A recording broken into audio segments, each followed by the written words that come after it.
Today's conversation is sponsored by First Generation Capital Partners.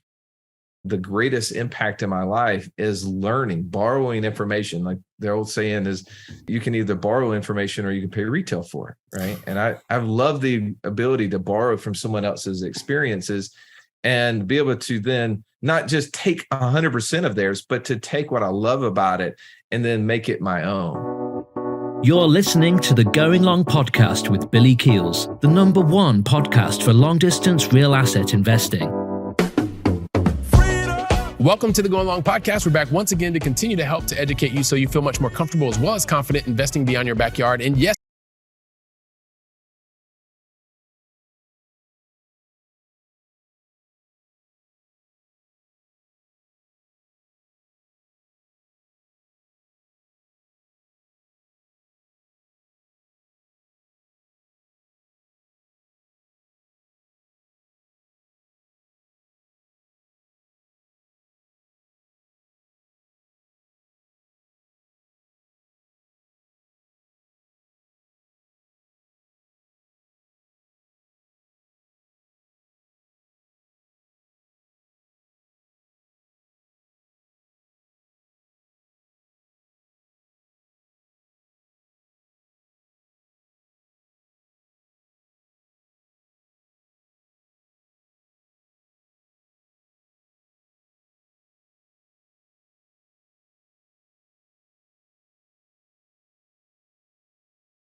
Wealth Without Wall Street.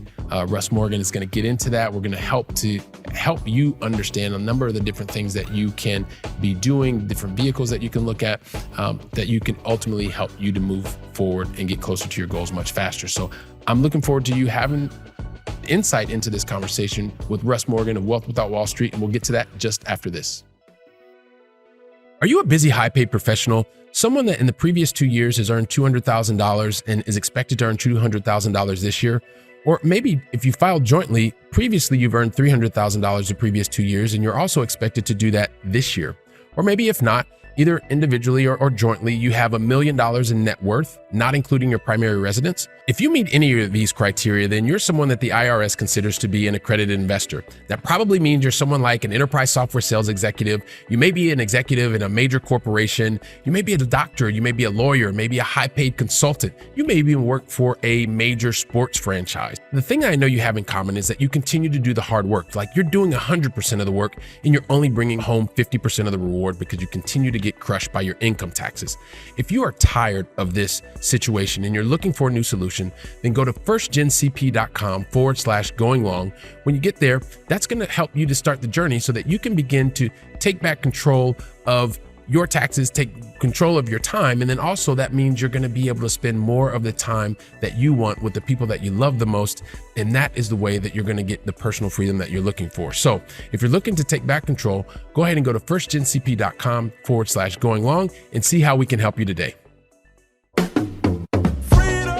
If you want to learn more ideas on how to create wealth without Wall Street so that you can accelerate your long distance investing success from the idea guy himself, then guess what? Today's the conversation that you're going to want to listen to until the very last word. You know why? Because today's guest, well, when he was younger, he had dreams of becoming a baseball pitcher, a professional baseball pitcher. He graduated from Auburn University. I'm sure he's pretty proud of that. He also is a certified financial planner as well as an IBC practitioner. What is that all about? I'm sure he's going to tell us. He is a serial entrepreneur that's on a mission to help others build their wealth without Wall Street.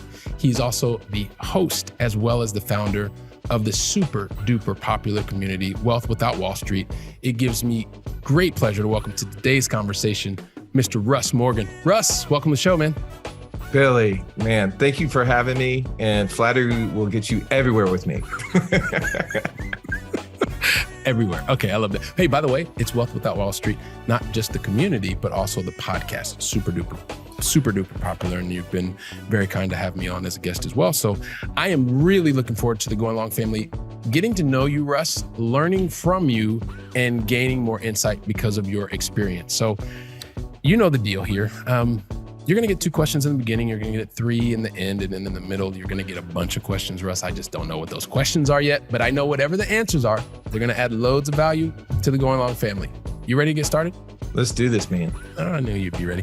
Here we go. So help us understand, first and foremost, where is it that you call home in the U.S.?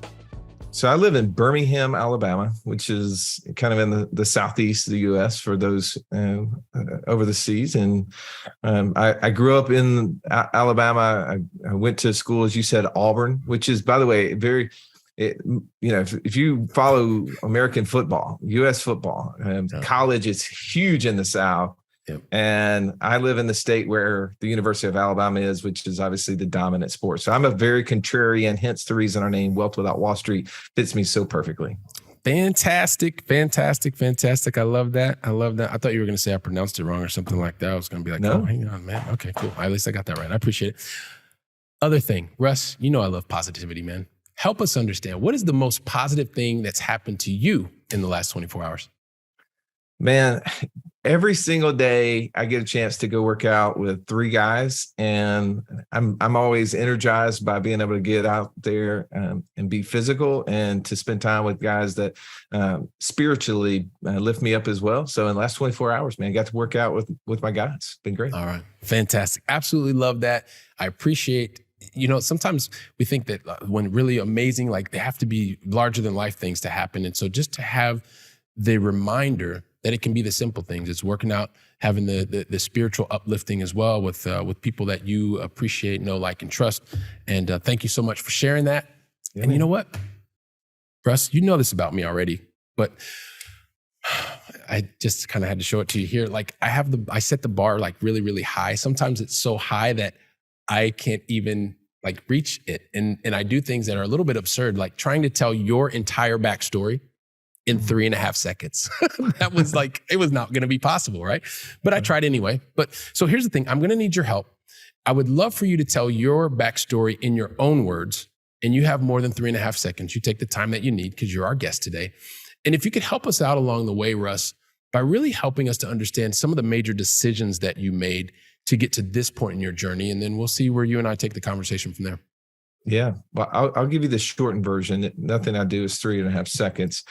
At least anything I'll publish.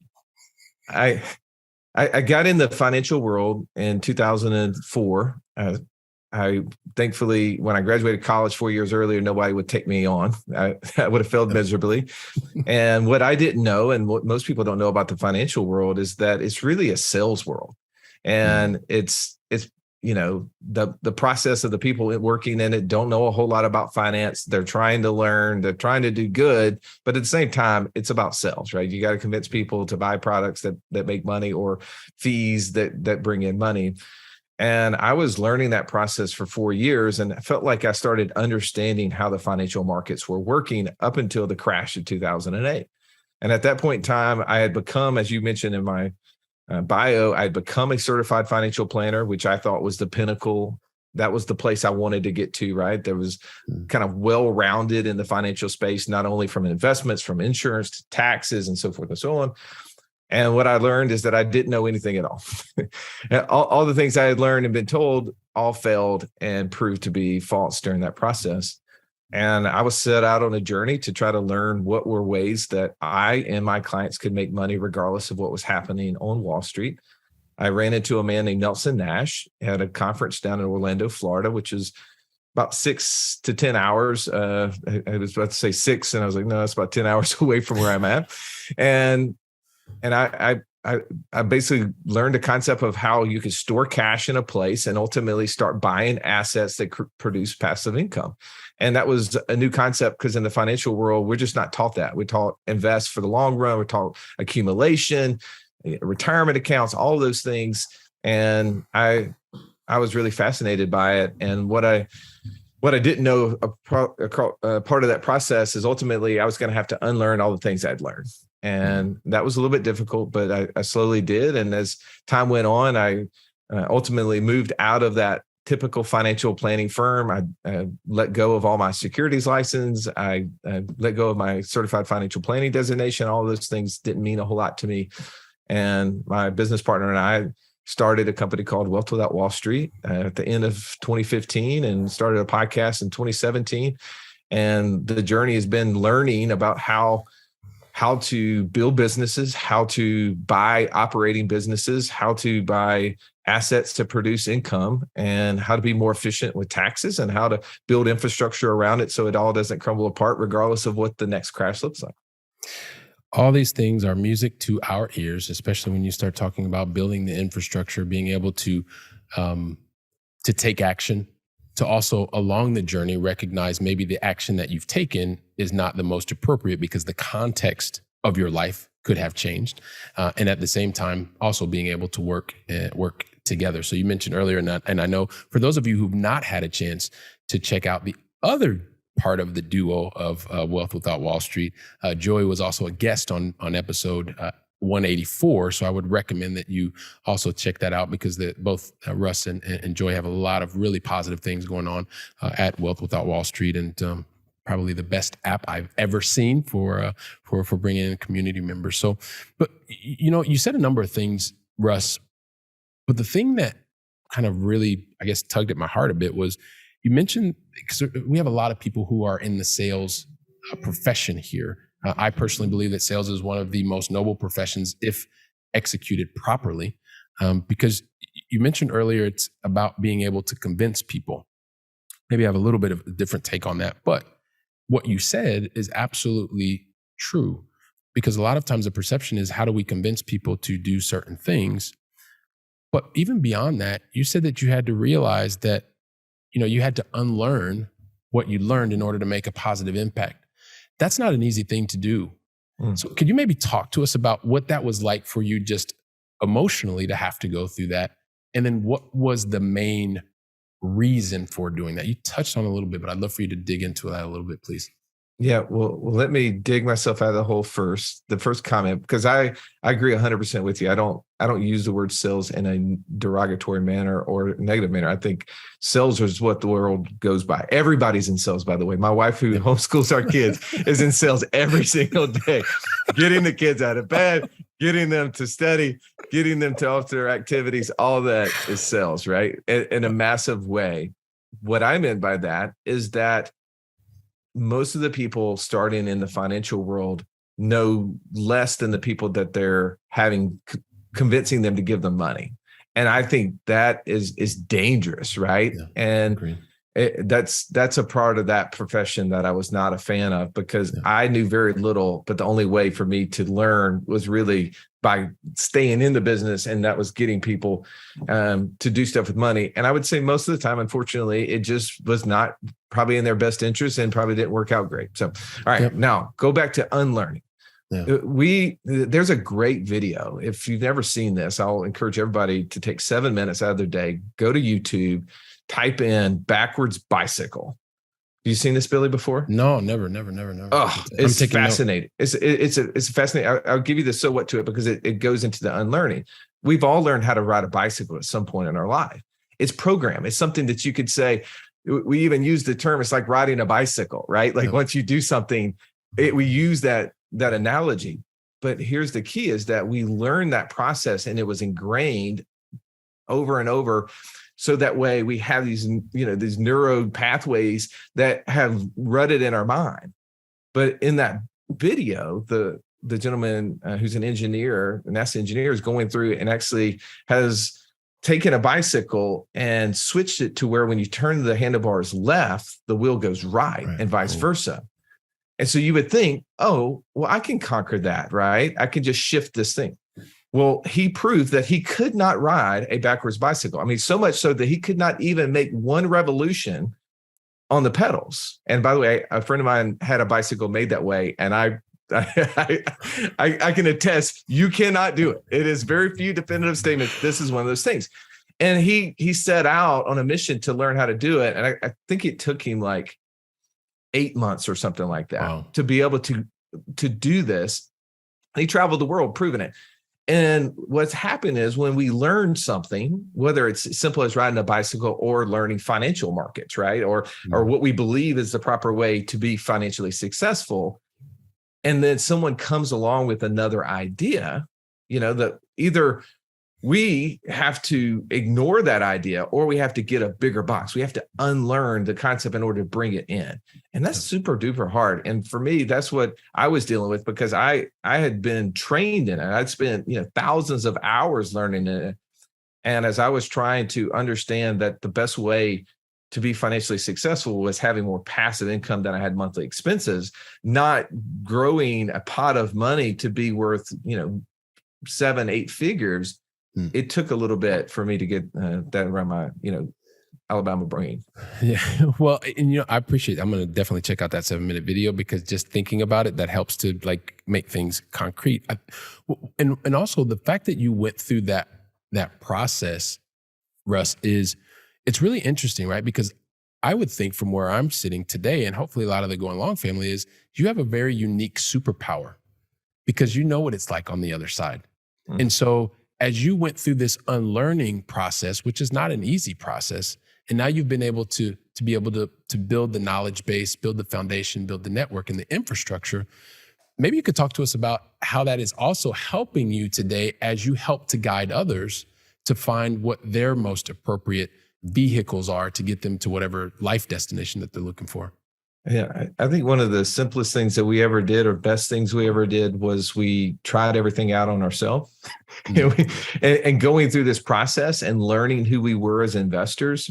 I don't know if Joey mentioned this, but we developed this concept called the investor DNA. And when we basically match who we are designed to be in the way we see the world with different opportunities in the investment space, and we can make those two cohesive and match, we really start to see success. And too often times people are investing in things based upon the recommendation of somebody, and regardless of the investment itself. So I'll give you an example, Billy. When the first major investment I made outside of just the traditional stocks and mutual fund world, I bought a single family property down in Auburn, Alabama, which is a little college town. Mm-hmm. And, single family homes, everybody this is the best thing you ever do, right? Like, great way to build wealth, build cash flow. Well, it was the worst for me. Well, because anybody who knows in single family properties, it's slow, right? It's the tortoise concept. It's a slow and steady, and it gets better each and every year, but it takes a while. Well, I bought this property and I'm like, $100 a month? Really? That's what I'm getting from this, right? And I'm not satisfied with it. And anytime anything went wrong, right? The neighbor flooded the unit or whatever it was, I'm frustrated. I'm like, man, so I held it for 10 years. I made money in it, but it's one of the things I detest the most because it just did not match my investor DNA.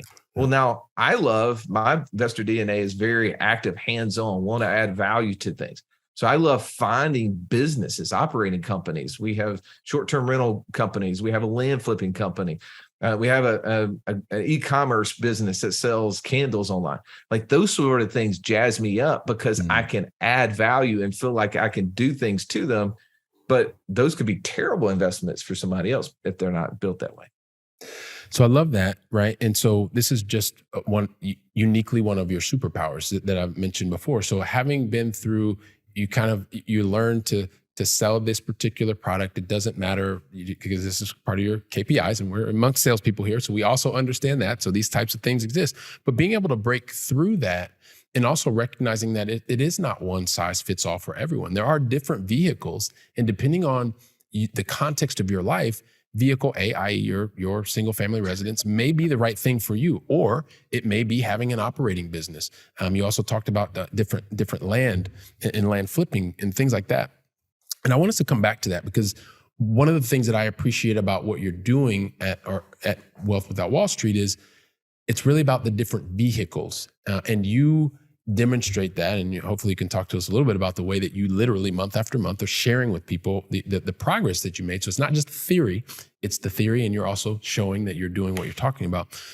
But one of the things that that I happen to live here in Barcelona, Spain.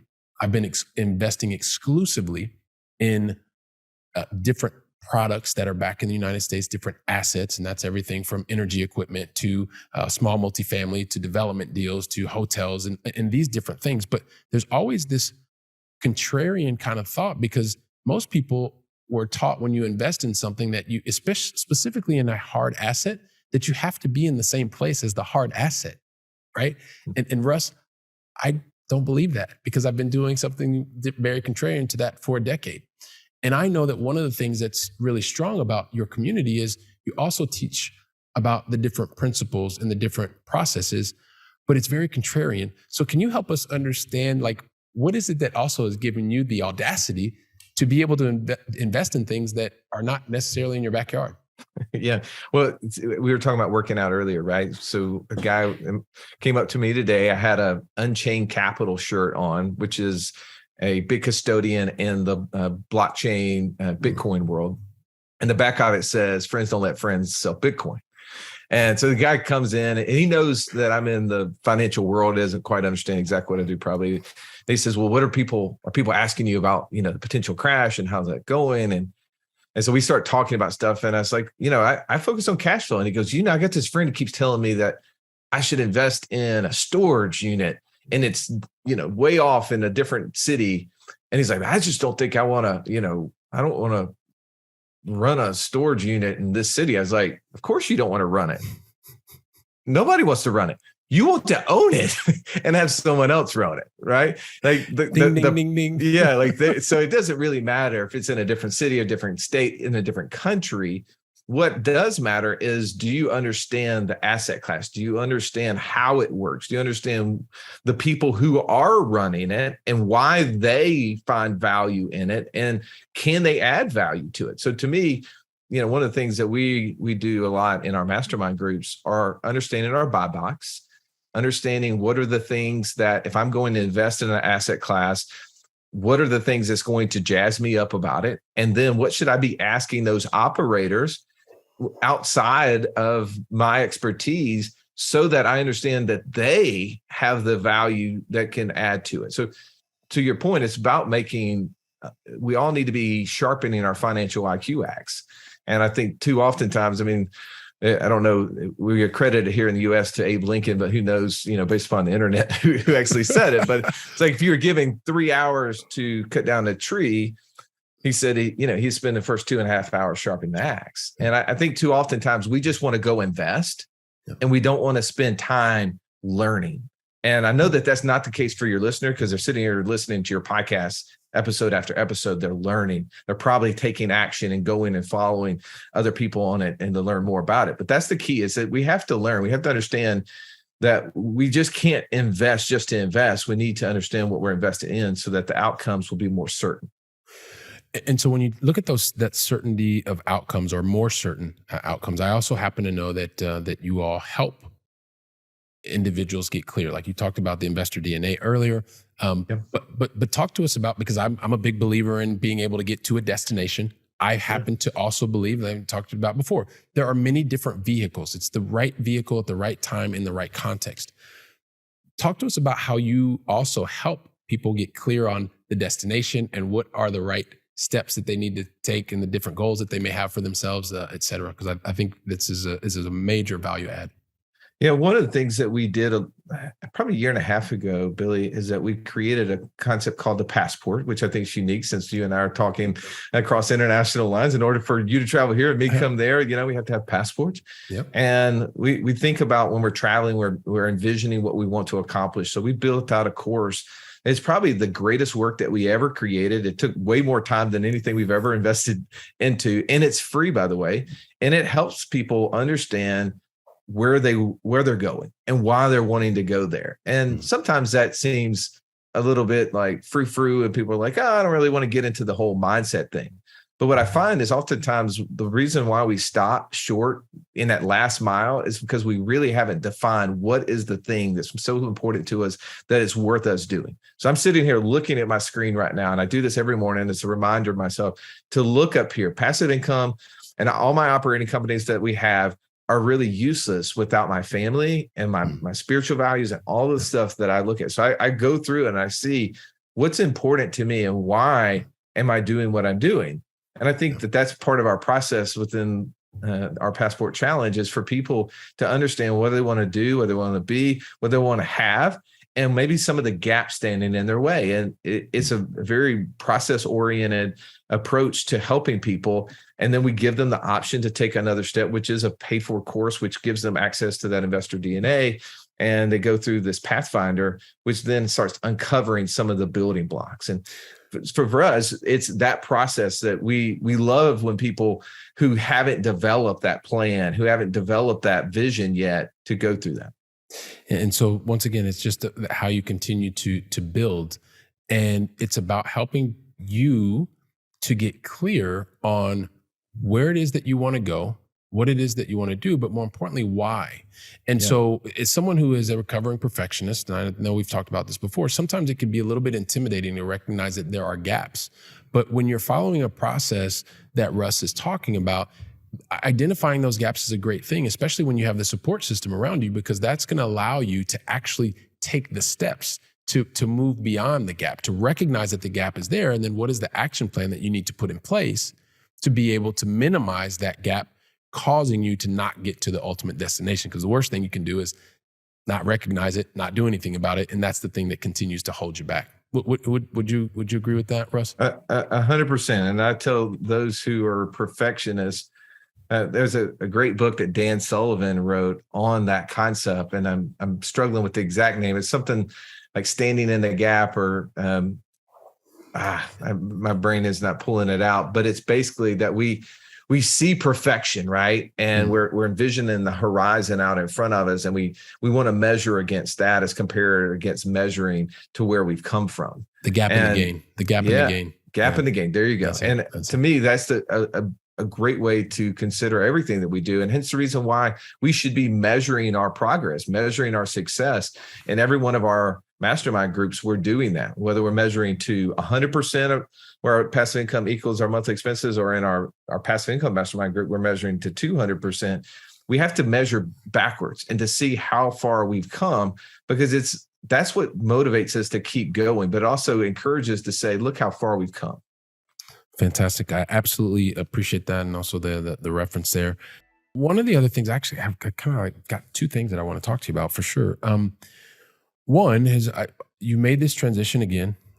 Some people may have not heard, or this is their first opportunity to really hear about this concept that I just kind of left ambiguous as IBC, because I didn't want to say exactly what it was, because I'd love for you to I would love for you to help us understand, because I understand the concept, but many people are not aware still today, aware of the infinite banking concept, how this vehicle, once again, can help you to get to your destination, provided the context. So could you give us like a 101, like really, really basic of what that IBC is and how it can be useful for someone?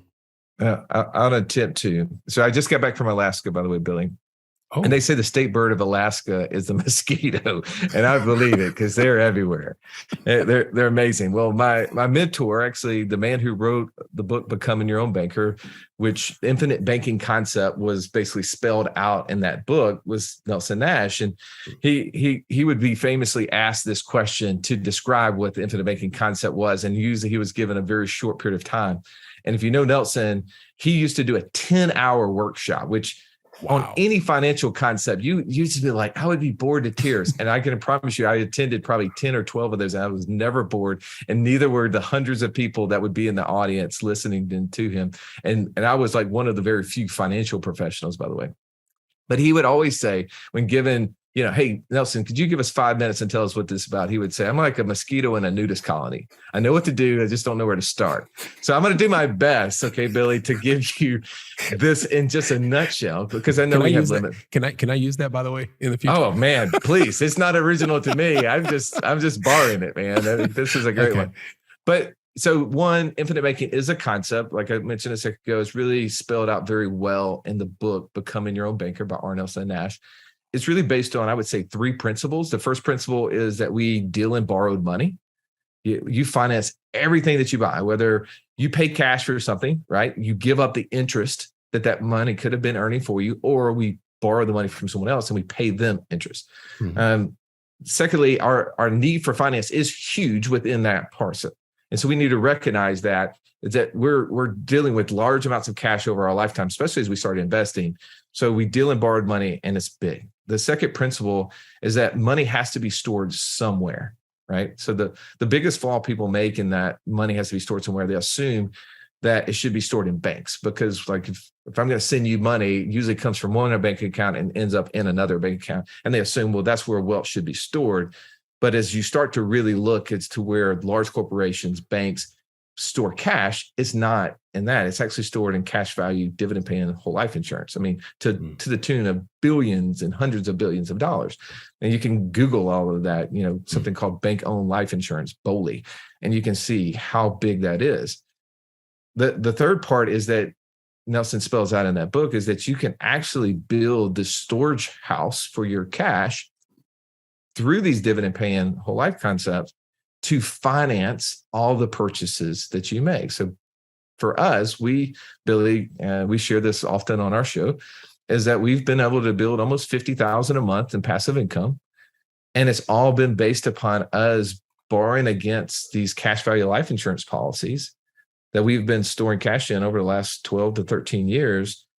And the beauty is that not only do we have assets that are producing cash flow, but we also have this asset at the insurance company that most people don't recognize, that we are actually earning interest on that money every single day. And it's gone up every single day. So as the market has been going down here in the US, our cash values have continued to rise. And the insurance company just lend us money against that cash.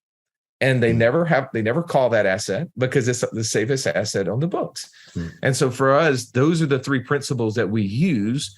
Within that is recognizing that we deal in borrowed money, that money has to be stored somewhere, and we can build this system in dividend paying cash value so that we can ultimately be the controller of all the cash flow. That was a pretty effective mosquito, by the way. I've had 12 years to perfect that, by the way. But it is difficult. And I encourage people to always be a student, right? Go learn. There's plenty of information out there. The book, Becoming Your Own Banker, or his second book, Building Your Warehouse of Wealth, is another great one. Yeah. And so one of the things, and so you've broken down these three core principles. You mentioned one thing that I commend you and Joey for sharing, because I mentioned before, it's not just the theory, but they, meaning Russ and Joey, actually share this on a monthly basis. And Russ, if you could just talk about that. I know this is something that's available so people can actually learn and watch what you're doing. And it's something that I think is a very positive aspect of you not just saying that you're doing certain things, but you're demonstrating the value, the things that are happening positively. When things don't go positively, you also see that. You find out what the course corrections are happening. But maybe you could talk to a little bit about that. And also, what was the driver behind your decision to share that openly? Yeah, Joey and I, when we first started podcasting, many things that we don't know how to do. One was effectively communicate, and podcast was a new entree into communicating to the world. And so we went to this international conference called Podcast Movement. And, the Lord blessed us is that we went to an event. Joey is a connector. One of the first people he meets is this girl named Kate. And Kate has been now married to, but at the time was longtime girlfriend to a guy named John Lee Dumas, which is Entrepreneur on Fire. Oh. And so they just became buddies. They were sitting next to each other. And so Kate was like, hey, I don't know what you guys are doing later. We're going over to this event if you guys want to come over. So Joey and I had a chance to go hang out with John Lee Dumas and ultimately another guy named Pat Flynn, which is the passive income podcast. And so I'm sitting there like with two people. By the way, at the time, I didn't even know who they were because I was not listening to podcasts. Soon found out how blessed we were to be in the presence of these two individuals. I was going to say, it usually works out better that way, because then it's just you're having a conversation. So yeah. We're with the EO Fire guy, the smart passive income guy. And as I started researching them after the fact, I realized that one, how how valuable they were to the world, and we need to know them more. But also, both of them were publishing their passive income report right there on their website. Mm-hmm. And their passive income looks a lot different than ours. Most of theirs is more sponsorships and affiliate. But I was like, Joey, you and I really want to be accountable, right? Because what you track grows, but what you track and report on grows exponentially. Yeah. And I was like, man, if you really want to jump, boost this up, let's start putting our passive income out for the world, right? Like, and obviously our audience is much smaller than theirs. I was like, but let's do that. Let's be accountable, not only to our audience, but to the world, to what this passive income. And we published our first report, I believe it was June, July of 2020. And I think we had about $4,500 a month total between the two of us in passive income at the time, which wasn't shabby, by the way, but it wasn't amazing. And all that did is made us focus. It made us like get really dialed into how do we build passive income? What are the ways that we can do it? How every time we make a decision, we think of the people that are going to be seeing those decisions. And we were like, man, we got to do well for our audience, right? Because we want them to learn. We want them to be able to see success. And, we've had months as high as almost 80,000 a month in passive income. And I think the last month that we reported was like 47,000. Wow. So, it is the learning, and it's the accountability, and it is the ability to say, hey, listen, because you mentioned it a couple of times, Russ, and I hope that the Going Long family heard that it's not really about what Russ and Joey are doing. It's about how can we help the community to learn from what it is that we're doing. And whether it is an 80,000 a month, or it was starting at 4,500, or starting at zero, technically, it's being able to demonstrate that path and be able to share and show your learnings. It's something that I appreciate about what you do, and I thought it's also just interesting to share with the Going Long family. Like here's the other thing, though. You know what, Russ? We kind of got to get into the Going Long Final 3, man. Let's do it. But the thing is, I can't get into the Going Long Final 3 unless you tell me, because you're our special guest today, my friend, that you're ready for the Going Long Final 3. Are you ready? Man, born ready. Let's do it. I would have expected absolutely nothing less, my friend. So, Russ, we started with you in Birmingham, Alabama. I'd like to bring it back to my new adopted side of the pond over here in Europe. And so I would love for you to share with me and the entire Going Long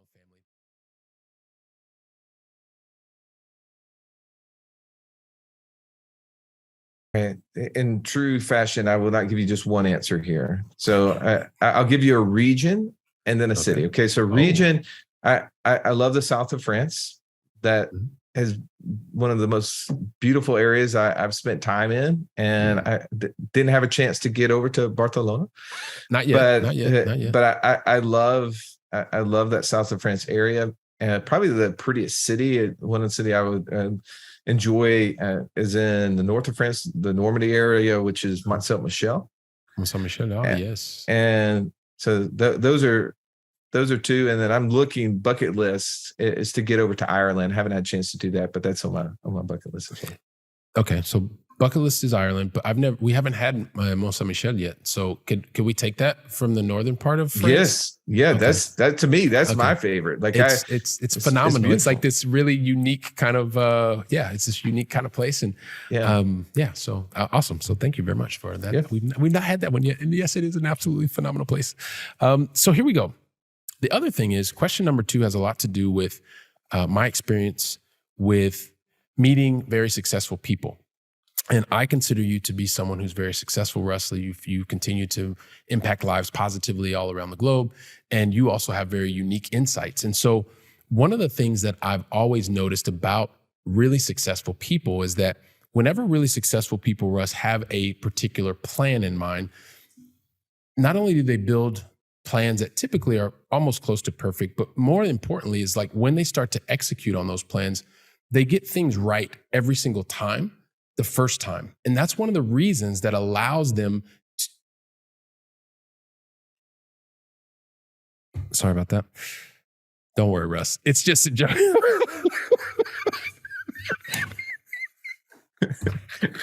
Man. That was about to be great. I don't know what it was. It's gonna be great. Hey, everybody, if you're not watching the video version, like you literally have to watch the video version because I can just sense Russ was going, oh my gosh, what did you just say? What did you just say? No, it's a joke. It's a joke. It's an inside joke. I like to have fun as well. Okay. So here's the thing. Of course, really successful people don't typically get things right the first time and execute perfectly every time, all the time. The reality is, and the first part was a joke, and this is not a joke, really successful people, Russ, typically are making 20 to 50 times more mistakes than anybody else. Mm. And without a doubt, every single time that there is a relevant mistake or learning opportunity or whatever you want to call it, these things don't go the way that they're planned. Every single time successful people, without fail, stop. They learn from the mistake. And more importantly, they then take subsequent action to put different strategies, tactics, and actions in place to minimize the probability of that exact same thing happening again. So I don't necessarily really want you to dwell on or think too much about the mistake or the learning opportunity, but really what was the lesson that you took away from that? Because it's that lesson that I would love for you to share with me and the entire Going Long family today, because it's the thing that we really need to hear. Well, can I set it up with this? Is I heard this a while back, and I won't repeat it perfectly, but you can, I think most people get the gist of this. So there was a college professor one time, and I think it was like in a, art class or whatever. The students came in and broke them up into halves. Said, okay, this class, I want you to spend the whole class focused on creating as much pottery as you can over the semester. At the end of the semester, I'm going to grade you based upon weight, volume. So an A is going to be worth this many pounds or kilos. A B is going to be worth this, C, so forth, right? And the other half, your grade is not based upon volume or weight. It's based upon quality, perfection. I want to bring somebody in here that's an art dealer, and I want them to say, what would they pay for something like this? And perfection is going to be an A, little less is a B, C, so forth, right? So over the time frame of that semester, what happens? The group on the left side of the room who's just creating one piece of pottery after another, right? Without any mindset on how much, what it looks like, is, as you saying, failing over and over and over again. And that's what I've experienced in my life, right? Just constant failure over and over and over again. The difference is that they knew that the failure was not the defining grade. It was their ultimately continuation in the process. And I see that with us as entrepreneurs, right? As compared to the person who stands on the sideline and just looks at things, never starts, and is constantly critiquing the ideas that are out there. And those are the people that unfortunately get left behind. And, in that analogy where that professor and that class ever actually happened, we would all assume that not only did the group on the left side of the room who's creating the volume get the highest grade, but secondly, they produced the finest goods, because over time they were able to improve the process. And I've seen that in our life, that, we've started out with one idea and have started into it, gone down it, and realized this is not the pathway that we should go. And what's been successful for me is that I've constantly reached out and found mentors that I could surround myself with, whether those are people in books, people, that I could actually go physically spend time with, or it was people I was paying for and meeting, on calls, Zoom meetings or whatever. And to me, that has been the greatest impact in my life, is learning, borrowing information. Like the old saying is, you can either borrow information or you can pay retail for it, right? And I love the ability to borrow from someone else's experiences and be able to then not just take 100% of theirs, but to take what I love about it and then make it my own, and then be able to enhance it. And I think that that's what I found in our businesses, is that as we've gone down, there's been some businesses that we've invested in that we were like, this is so far out of our knowledge base and expertise that unless we hire an operator, that we just can't run. And so we learned a concept called Culture Index. Culture Index was a tool that we started to use not only to hire people onto our team within our own personal operating company, but we use with any investment partners we have. because we want to understand what their natural gifts are. What are the things that they're going to do or not do? And I can see it. You just don't lie in that test. And so before I'll partner with somebody, well, that was not something I knew early on. And so we had failures in businesses. And had we done that with those people, we would have never invested, because we would have understood ahead of time that this person just does not possess the ability to follow through in areas that we want them to. Well, I absolutely love that story, and also being able to recognize that at the end of the day, it is about how can you fail fast, how can you fail forward, and how can you fail frequently and adapt along the way. So it's great to hear those reminders, and I appreciate you sharing that with us as well. And this takes us to question number 3. And Russ, this is about how we can help fill our minds with more knowledge. I know it's something that you talked about before. I have a hint maybe where we could be going with this one, but what is the one book that you would recommend to the Going Along family today? Man, I could recommend so many books. and I hate that you want to nail me down on one. Man, one of the books I love the most is a book by Darren Hardy, Entrepreneur Roller Coaster. Awesome. Because it defines the struggles that entrepreneurs deal with. It talks about the need to have A players and what it takes to recruit and retain A players, but also how to stay focused on the one thing. There's lots of little examples in that book. If you've never read it, that's an amazing one. Darren Hardy bought Success Magazine, which was a 100-year-old book, 100-year-old publication, and was able to make it really successful and using some of the same principles that he talks about in the book. And I love a lot about that. And then if I gave you a second one that was not what my business partner would have talked about or what everybody else has talked about, I'd say I have an investment business partner named Mark Podolsky, and he wrote a book called Dirt Rich. And that's probably been one of the most successful investment passive income things in our portfolio. And it's based upon that book and the concept of buying and selling raw land on terms. Fantastic. All right. Dirt Rich. And we've got Entrepreneur Roller Coaster by Mr. Darren Hardy. So you're allowed to over deliver here. Russ, you know what? I like every single time I talk to you, man, it seems like it's like 2 seconds that just goes by super duper fast, because there's so much content and so much experience in terms of the things that you share. And I think about you talking about 2004 graduation, getting in the sales world. You go into becoming a financial planner. You realize the things that you're seeing and you're understanding, you're recognizing this not really the place for you. You had the gumption to decide, hey, listen, I'm not going to be a part of this world. You decided to put that away. You decided to ride the bicycle backwards. Everybody check out that 7-minute video, don't forget. And then when you went through that process to really understand that it's about understanding the different vehicles, one of the vehicles that you have talked about, that you've learned about a lot in terms of the infinite banking concept, that you shared the 3 main principles with us, and I think it was probably 3.5 minutes, something like that. Phenomenal, that mosquito. And aside from that, I mean, it's just continuing to share the knowledge that you have, taking the theory, putting it into practice. I mean, you're even today sharing on a monthly basis the passive income that you are generating, and you're doing that from the different vehicles that you are comfortable with, the different vehicles that you are testing, that you are understanding from the different business partners that you are working with, and building a thriving community and Wealth Without Wall Street. And I know that there are so many people that are just like, Billy, will you just be quiet and ask the man the question, which is, help us understand, Russ, what is the best way for the Going Along family to find out more about you, more about what you're doing at Wealth Without Wall Street as well? Yeah, well, if you go to wealthwithoutwallstreet.com/passport, that gives you access to the community that Joey and I have built over the last 3.5 years. It's off all the social media channels. We have almost 6,000 others all across the globe that are part of it. And it's always focused on how do we build more passive income than we have monthly expenses? How do we reduce our tax burden? How do we build infrastructure around it? And if there's any accredited investors that are listening to this that are super excited about maybe going deeper into that, I'd point you to wealthwithoutwallstreet.com/club200. And there you can see what we're doing within our passive income mastermind. Find out if it's something that you should be a part of. We have meetings virtually every single month, twice a month, and we get together live twice a year. And it's focused on growing our passive income to not only equal, but exceed our income by 2 times, because we believe when you have more, then you have more to give. And we want to focus generationally. We want to be great ancestors.